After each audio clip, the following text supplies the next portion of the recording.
Hello guys, this is King Joe.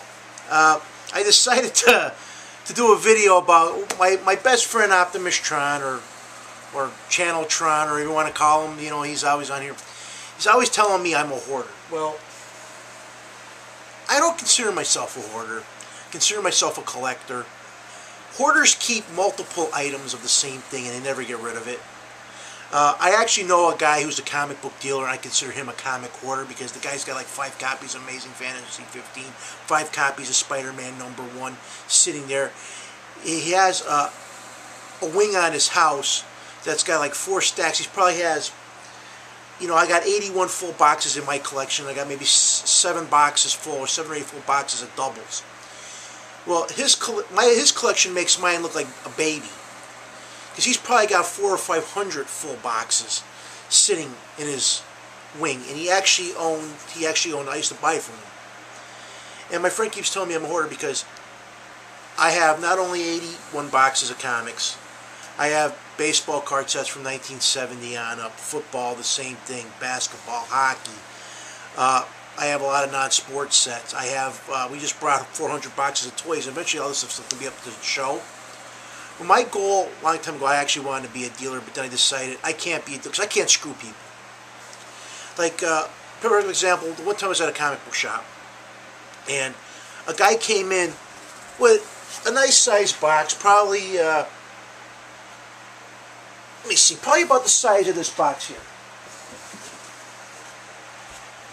Probably about the size of this box here, filled with all vintage 1960s Silver Age comic books.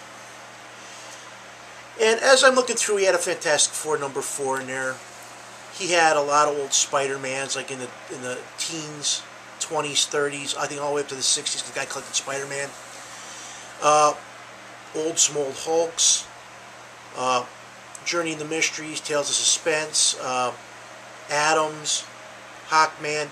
Well, the dealer that day gave him $600 for like 300 or 400 Silver Age books, and I almost had a heart attack, because $600.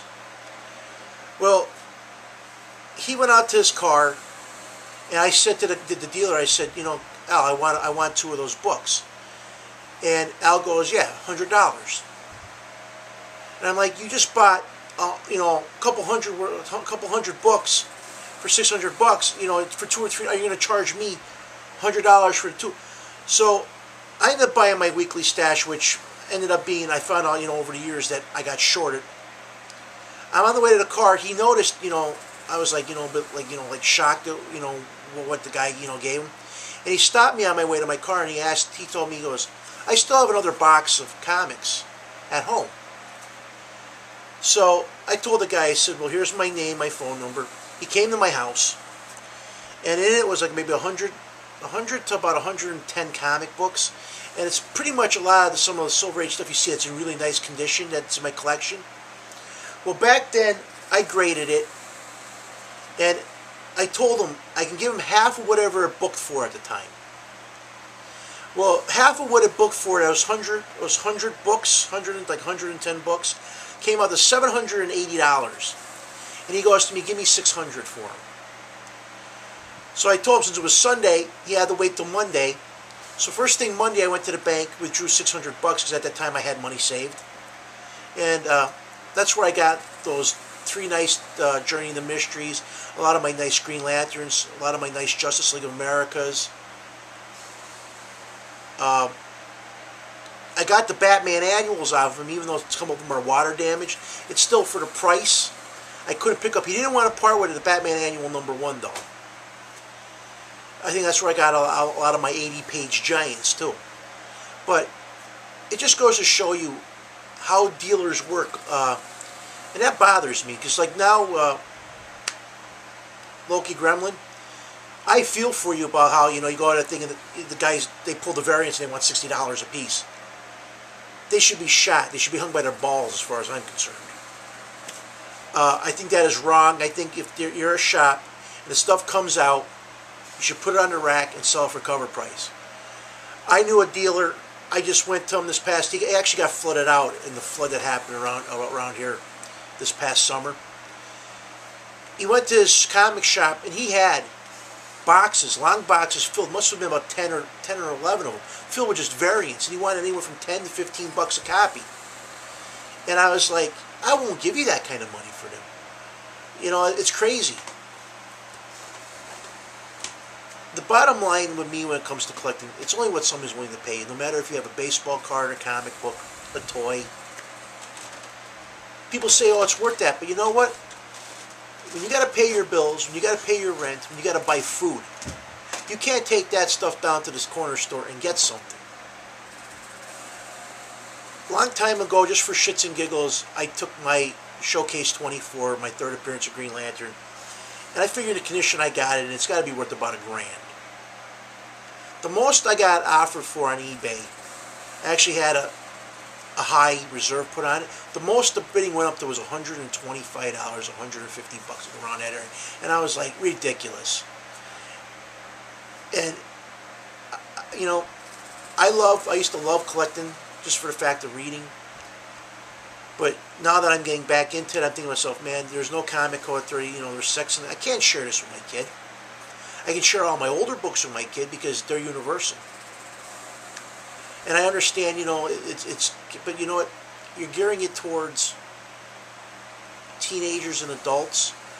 Well, what happens 20 years from now, with a lot of the older people like me? I might not live to see my 60s. I might not live to see my 70s. Hell, I might not live to see my 50s. What happens when the next generation comes along? All these books are going to end up dropping in price because nobody's going to want them. The kids ain't going to have the interest in them. Yeah, they watch cartoons, but most of them now, Mass Effect, Call of Duty, Modern Warfare, those are the new, you know, storylines that people are watching anymore, not really the comic books. And I don't know any kid that, you know, can afford paying $4, $5 an issue. It's crazy. I used to like it when I used to go to the comic book stores, 50 bucks in hand, and I can get 26 copies, you know, something like 75 cents to $1.25. Yeah, the paper wasn't that great, it wasn't as shiny, but you know what? The art was there, the story was there. You had a good read. I love all the people that have been subscribing. I like, you know, hearing them. They like my collection. You know, I'm glad. You know, that's why my friend Anthony talked me into putting this all up, Optimus Tron. You know, Hitman Von Doom, Comics Kid, Loki Mongo Stomp. I love all you guys talking to me about this because you know what? This is why I always like collecting. Back when I used to have all this stuff in my dad's attic, I used to have bean bags up there. My friends used to come over.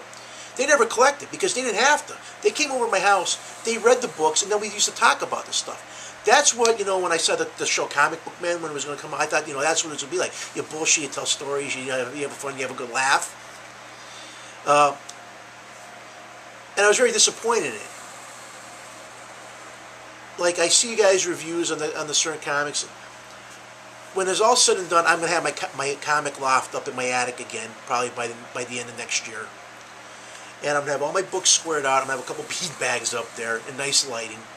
That's where I'm going to probably be doing some of my comic reviews. Because I think that eventually that's what I'm going to do, the same thing you guys are doing. And we can discuss stuff on here. But